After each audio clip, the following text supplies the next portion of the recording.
नमस्कार दोस्तों। आज हम लोग नेशनल इनकम राष्ट्रीय आय के बारे में अध्ययन करेंगे। देखेंगे कि राष्ट्रीय आय क्या होता है। हालांकि मेरा ये पहला क्लास है, इसमें राष्ट्रीय आय पर केवल हम लोग इंट्रोडक्टरी क्लास करेंगे। आगे बाकी हम लोग बेसिक चीज़ों को सीखेंगे और नेक्स्ट क्लास में हम लोग नेशनल इनकम को और अच्छे से करेंगे। चलिए पहले हम लोग थोड़ा सा एक डिफिनेशन के रूप में देख लें नेशनल इनकम क्या होता है। तो नेशनल इनकम यानी राष्ट्रीय आय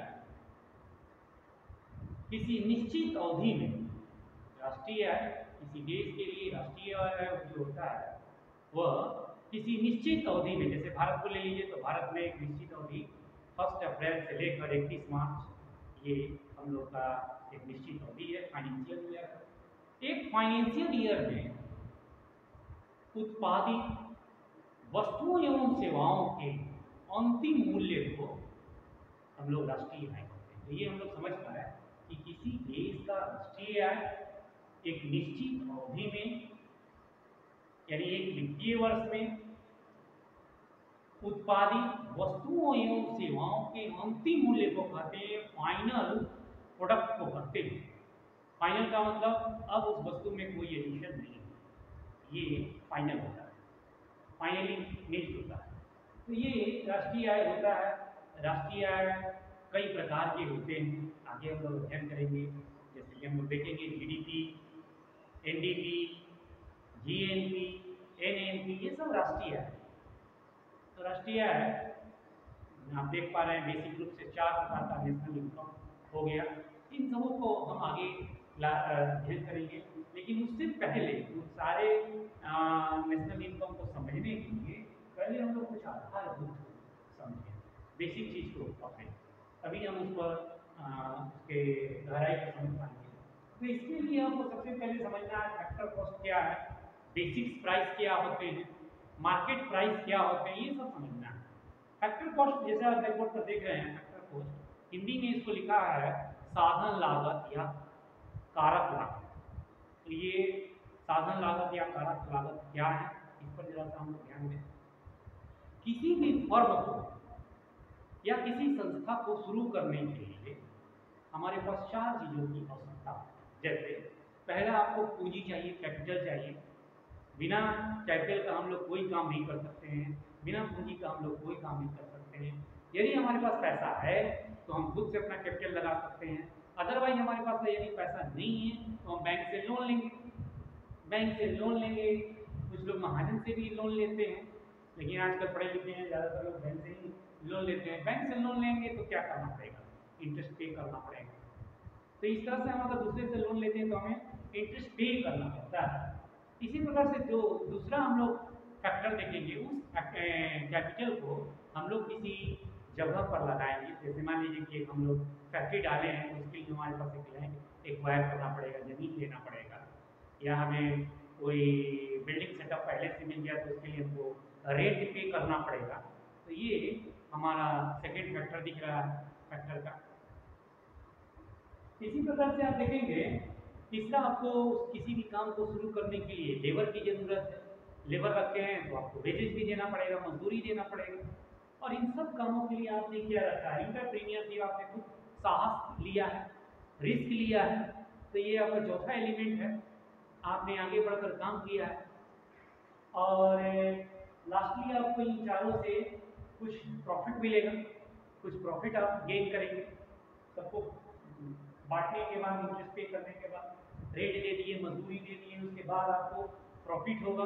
और इनसे किसी फर्म का वैल्यू एडिशन हुआ, यानी फर्म में जितने भी आपका प्रोडक्शन हुआ उसमें आपने जितना वैल्यू एडिशन था, यहाँ से मूल्यवर्धन उस वस्तु के संदर्भ में आपने समझे। यानी कोई वस्तु को उत्पादित करने के लिए जितना हमें मूल्यवर्धन करना पड़ता है उस वस्तु का, वो फैक्टर कॉस्ट हमें बताता है, साधन लागत बताता है। साधन लागत के बाद दूसरा जो पॉइंट हमारा यहाँ पर है बेसिक्स प्राइस है, मूल कीमत।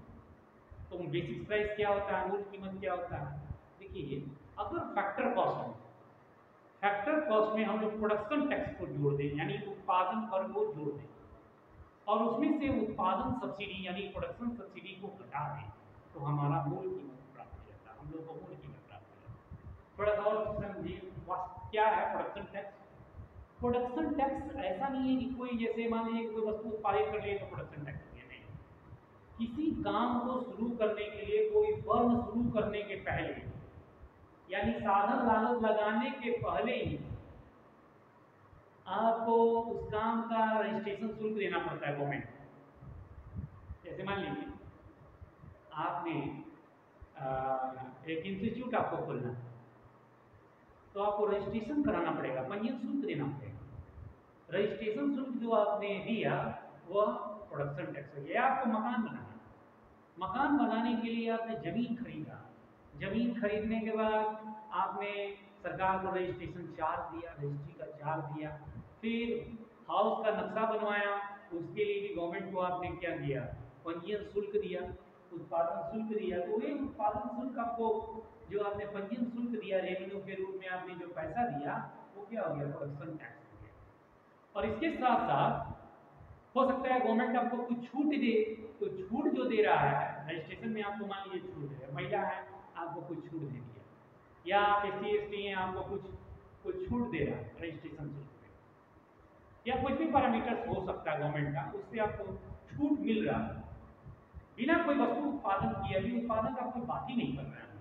तो जो आपको वो छूट मिल रहा है उसको हम लोग क्या करते हैं, प्रोडक्शन सब्सिडी। इस प्रकार से आपको मूल कीमत में पता चल गया कि जो साधन लागत लगता है उस पर हम लोग रजिस्ट्रेशन चार्ज वगैरह देते हैं, यानी प्रोडक्शन टैक्स दे देते हैं, और उसमें से जो हम लोग को सरकार ने प्रोडक्शन सब्सिडी दिया है उसको घटा देने से हमें मूल कीमत प्राप्त हो जाती है। इसी प्रकार से मार्केट प्राइस पर आई। मार्केट प्राइस क्या होता है, एमपी हम लोगों ने लिख दिया है, एमपी। एमपी क्या होता है, तो उसमें देखेंगे फैक्टर कॉस्ट में, फैक्टर कॉस्ट में यानी कोई वस्तु का वैल्यू एडिशन के बाद जो सरकार ने इनडायरेक्ट टैक्स दिया है, जैसे उसको कितना GST लगा दिया उस वस्तु पर, तो ये इनडायरेक्ट टैक्स हो जाता है।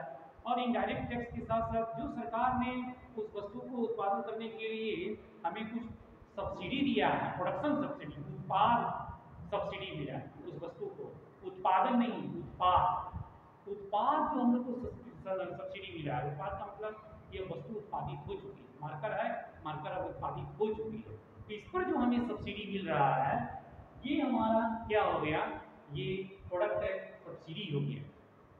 तो ये इनडायरेक्ट टैक्स में से आपको जो सरकार ने सब्सिडी दिया, इतना छूट दे दिया, ये आपका क्या हो गया, आपका ये भी आपका मार्केट प्राइस हो गया।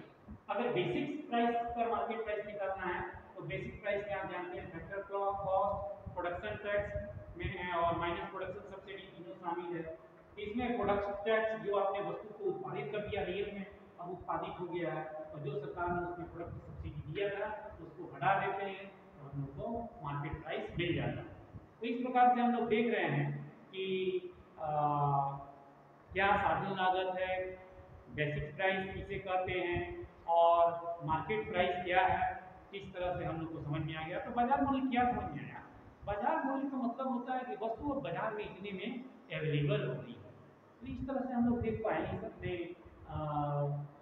पहले ग्रुप्स में कि ये तीनों फैक्टर्स क्या हैं, बाजार कीमत किसे कहते हैं, आधारभूत कीमत क्या है, साधन लागत क्या है। अब इसके समझने के बाद हम लोग अब आएंगे अपने मूल पॉइंट्स पर। क्या है राष्ट्रीय आय, तो राष्ट्रीय आय को पढ़ने के लिए हम लोग अगले वीडियो में ध्यान देंगे।